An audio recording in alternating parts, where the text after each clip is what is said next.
You taking her to Red Lobster with the cheddar biscuits.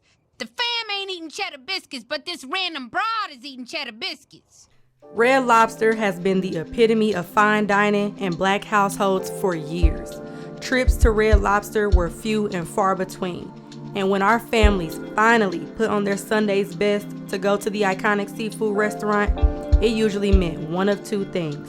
Either mama got that tax check, or you made honor roll at school. Some of our favorite artists have referenced Red Lobster in their lyrics, from LL Cool J to Pharrell to Beyonce, which only further proves that we have to protect Red Lobster at all costs. Y'all know what they say, hindsight is 20/20. And looking back on things as an adult, all of our Red Lobster moments are associated with positive, warm, and happy memories. I think it's safe to say that Red Lobster has offered Black people more than just those irresistible Cheddar Bay biscuits.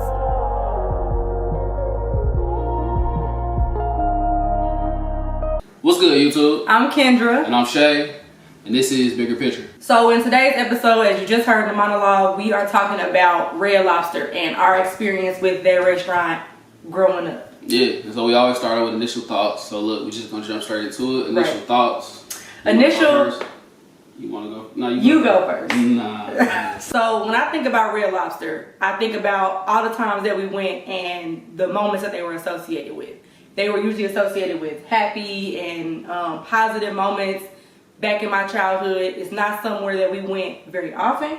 It was very, very few times. So anytime that we were going, it was usually a special occasion. It was a birthday celebration. So look, initial thoughts for me was, we gotta talk about this, right? Mm-hmm. Because, you know, any of my people from Indianapolis, y'all know, that live on the west side, that 38th Street, Red Lobster, that's still there, still hanging on. You know what I mean? It's the only one there. Even though everything else on 38th Street is closed down. That Red Lobster is still there. Still there. We gotta talk about it. I know we're not the only ones who basically grew up on Red Lobster as being like the mountaintop. The mountaintop, the pinnacle of fancy eating, and them Cheddar Bay biscuits. Like, we was always looking forward to them Cheddar Bay biscuits. So, like you said, we had to bring this to y'all because we cannot be alone in this conversation. Right.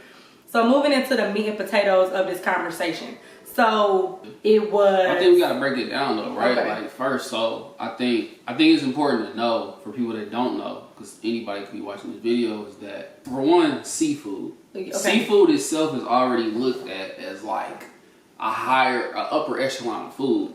Correct. So, to have a place like a Red Lobster who, and granted, we know now, that's not the highest quality. Yeah. It's not the best. Keep in mind, this is, early 2000s, kendraandshea. Right, and this is our parents taking us. Like, you know what I mean? So, this is a whole different generation.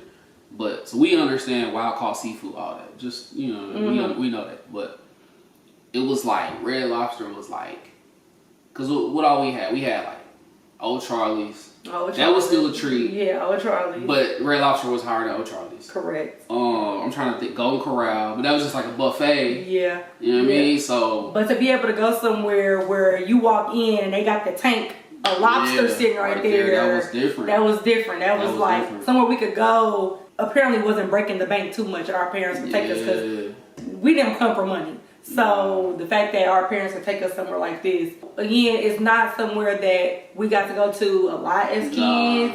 No. And we knew that things were going well. Yeah, I think that's the biggest thing. It's like, if we was going to Red Lobster, that meant something was right. And that was something you looked forward to. You know what I mean? Something was right. Like, something like, if you went back into the neighborhood and went to school Monday, and you said, we were at Red Lobster this weekend. Like, it was like, that was a little flex. Like, people were a little envious. Yeah, like, so, that's crazy. So, in this conversation too, though, there's one thing we read. We read a story. You found it on some website that they, like, equated Red Lobster to, like, a fish fry. Oh, and I was like, I can't relate to that. No, I don't know about that. I never mentally saw Red Lobster as equal to the fish fry. Because the fish fry was something that normally you just doing it in grandma's house, auntie house. And you had spaghetti and stuff. Right. It wasn't. Red Lobster was just in a lane of its own, period. I don't think I can really agree with it, like you said, being in the same ballpark as a fish fry. And fish fries, I mean, we did all the time. Like, that wasn't, and that's interesting. I guess, is it because it's fried? Because why is it that Red Lobster serving seafood, we were eating seafood at the fish fry? Like, why didn't those experiences feel just as precious or as prized? I mean, it's still seafood. Because it was fried. Is it because it's a fried food?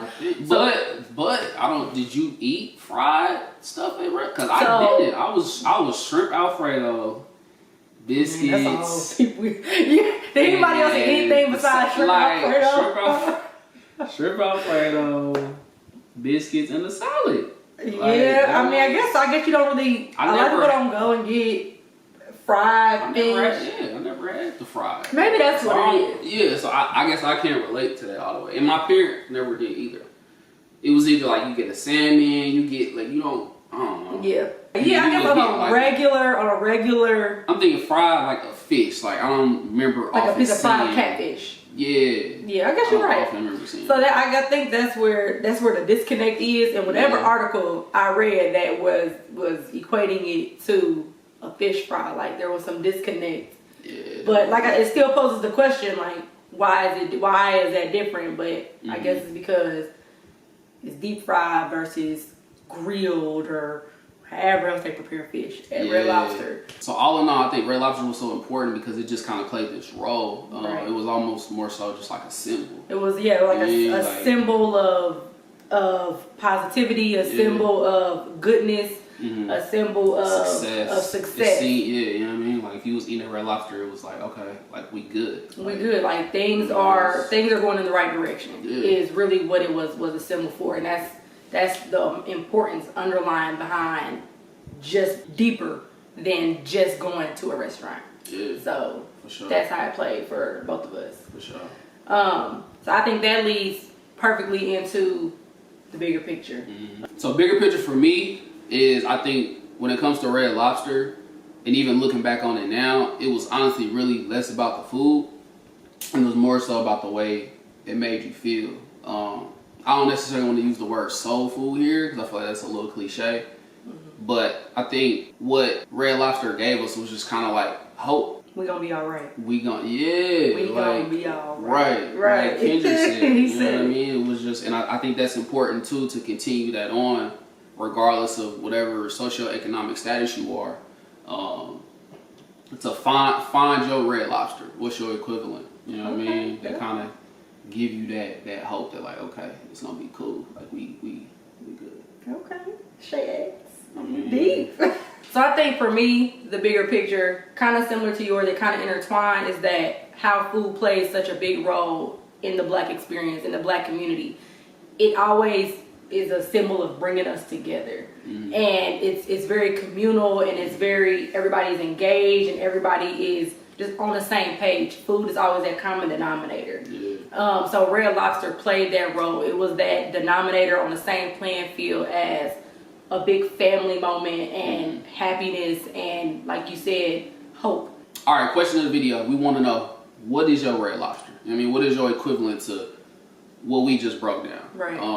What brings those moments, those memories for you when you think back? What do you go to for that happiness and that hope, and what symbolizes that for you in your brain? Right, because everybody grew up different. So for us, Red Lobster was, that one. But you might have something else, so let us know. Drop a comment. So this was Bigger Picture, episode 2.